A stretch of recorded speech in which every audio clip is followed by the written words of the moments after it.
by far the best investment you can make is in yourself. If you invest in yourself, nobody can take it away from you.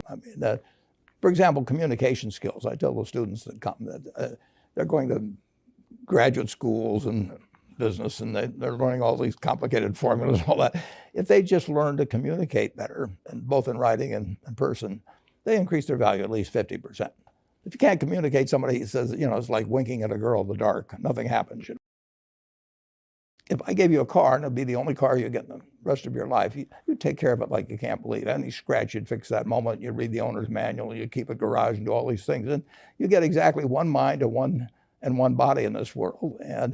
And you can't start taking care of it when you're 50. By that time, you'll have rusted out if you haven't done anything. So you should really make sure that you just remember that you just got one mind and body to get through life with. And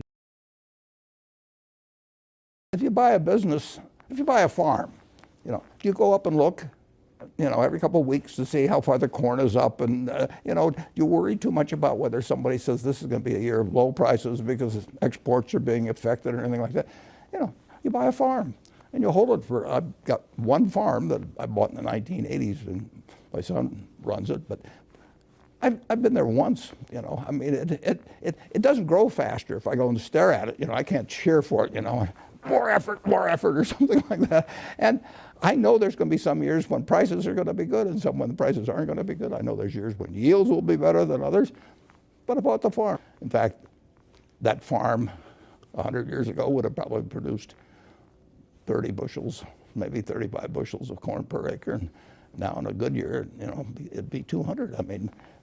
We've really made progress in this country. That's one reason commodity prices, if you go back a couple hundred years, they've moved so little, is because we've just gotten better and better at whether it's cotton or whether it's corn or soybeans or all kinds of things. And you and I have benefited from that. If you own the best auto dealership in town, the best brand, and you had somebody good running it, you wouldn't drop by every day and say, how many people have come in today, or I think interest rates are going up a little, maybe it'll slow down our sales or anything. No, you buy it knowing there's 365 days a year, and you're going to own it for 20 years, so that's 7,300 days, and things are going to be different from day to day and year to year. You shouldn't buy it if the day-to-day stuff isn't. Investing is really not complicated. The basic framework for it is simple. Now then you have to work at it some to find the best pockets of undervaluation maybe or something. But you didn't have to have a high IQ. You didn't have to have lots of investment smarts to buy junk bonds in 2002. You really just had to have sort of the courage of your convictions. You had to have the willingness to do something when everybody else was petrified. But that was true in 1974 when we were buying stocks at very, very, very low multiples of earnings. It wasn't that anybody didn't know that they were cheap.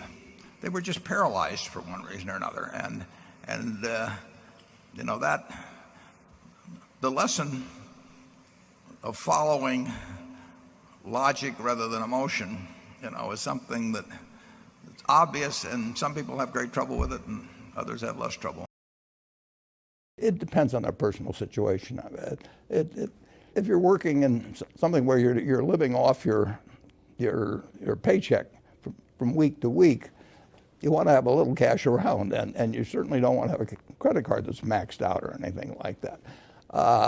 But if your house is paid off, if you don't have big living expenses, you got a portfolio of decent diversified businesses, you don't really need any cash. You've got to expect good times and bad times in business. And if you were to buy an auto dealership and you're, wherever you live locally, or a McDonald's franchise or anything like that, you wouldn't try and time the purchase. You'd try and make the right purchase at the right price, and you want to be sure you got a good business. But you wouldn't say, I'm going to buy it because growth this year is going to be 3% instead of 2.8%. Well, they try to, they just don't realize that all you have to do is just buy a cross-section of America, and they never listen to people like me or read the papers or do anything subsequently. They think that because you can trade, you should trade. You buy a farm, you buy an apartment house, you can't resell it tomorrow, and the cost of moving around. Now you get something handed to you, liquidity, which is instant. You can sell, and the cost of doing it are pennies, compared to other kinds of investment activity. So because they can so easily move around, they do move around, and moving around is not smarter than investing. Well, I've said many times that if you get to be 65 or 70 and later, and the people that you want to have love you actually do love you, you're a success. I've never seen anybody that reaches that age. I mean, I'm not talking about somebody that's in extreme poverty or pain or something, but I've never seen anybody that, if they have a lot of people that love them, that is other than happy. And I've seen some very, very wealthy people that they give testimonial dinners to and name schools after and everything. And nobody loves them, Their own kids would say, he's in the attic, But he never came. I could buy any house in the world, and I don't want any other house than the one I'm in, and that house is in a middle-class neighborhood. I'm happy in a pair of khakis and a sweater, so I don't need fancy clothes. I don't need fancy food. I do not have an iPad.